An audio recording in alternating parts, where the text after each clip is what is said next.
ಆತ್ಮೀಯ ವೀಕ್ಷಕರೇ, ಅನ್ನಪೂರ್ಣ ಕೈರುಚಿ ಅಡುಗೆ ಮನೆಗೆ ಸ್ವಾಗತ. ಇವತ್ತಿನ ದಿನ ನಾವು ನುಗ್ಗೆ ಸೊಪ್ಪನ್ನ ಯಾವ ರೀತಿ ಬಳಸಬೇಕು ಅನ್ನೋದನ್ನು ತಿಳಿಸ್ಕೊಡ್ತೀನಿ. ನುಗ್ಗೆ ಸೊಪ್ಪನ್ನ ನುಗ್ಗೆ ಸೊಪ್ಪು ತೊಗೊಂಡು ಕ್ಲೀನಾಗಿ ತೊಳೆದು ಒಂದು ದಿನ ಅಥವಾ 2 ದಿನ ನೀಟಾಗಿ ಒಣಗಿಸ್ಕೊಂಡು ಅದನ್ನ ಪೌಡ್ರ್ ಮಾಡಿಕೊಂಡು ಸಾಣಿಗೆಲಿಂದ ಸಾಣಿಸ್ಕೊಂಡು ಅದು ಫೈನಾಗಿರುವಂಥ ಪೌಡ್ರನ್ನ ತೆಗೆದಿಟ್ಕೋಬೇಕು. ಅದನ್ನು ನೀವು ಫ್ರಿಜ್ ಒಳಗೆ ಸ್ಟೋರ್ ಮಾಡಬೇಕಂದ್ರೆ ಒಂದು ಗ್ಲಾಸ್ ಬಾಟ್ಲೊಳಗೆ ಹಾಕ್ಕೊಂಡು ಸ್ಟೋರ್ ಮಾಡಿಟ್ಕೊಂಡ್ರೆ ಒಂದು 6 ತಿಂಗಳ ಬರ್ತೈತಿ. ನಾವು ಇದರಿಂದ ಏನಾಗ್ತದೆ ಅಂದ್ರೆ ಕ್ಯಾಲ್ಶಿಯಂ ಕೊರತೆನ ನೀಗಿಸ್ತೈತಿ.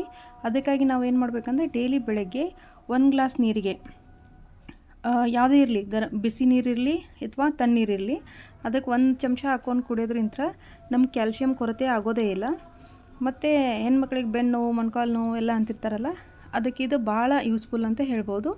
ಅದಕ್ಕೆ ನಾನು ಇದನ್ನು ಆದಷ್ಟು ಎಲ್ಲೇ ಸೊಪ್ಪು ಸಿಕ್ಕರೂ ತೊಗೊಂಬಂದು ಇದನ್ನ ಒಣಗಿಸ್ಕೊಂಡು ಪೌಡ್ರ್ ಮಾಡಿ ಸ್ಟೋರ್ ಮಾಡಿ ಇಟ್ಕೊತೀನಿ. ಹಾಗಾಗಿ ಇದ್ರ ಉಪಯೋಗ ನೀವು ಪಡೆದುಕೊಳ್ಳ್ರಿ. ಈ ರೀತಿ ಇದನ್ನು ಫುಲ್ ಬಿಸಿ ಒಣಗಿದ ಮೇಲೆ ಪೌಡ್ರ್ ಮಾಡಿ ಈ ರೀತಿ ಸ್ಟೋರ್ ಮಾಡಿ ಫ್ರಿಜ್ ಒಳಗೆ ಇಟ್ಕೊ.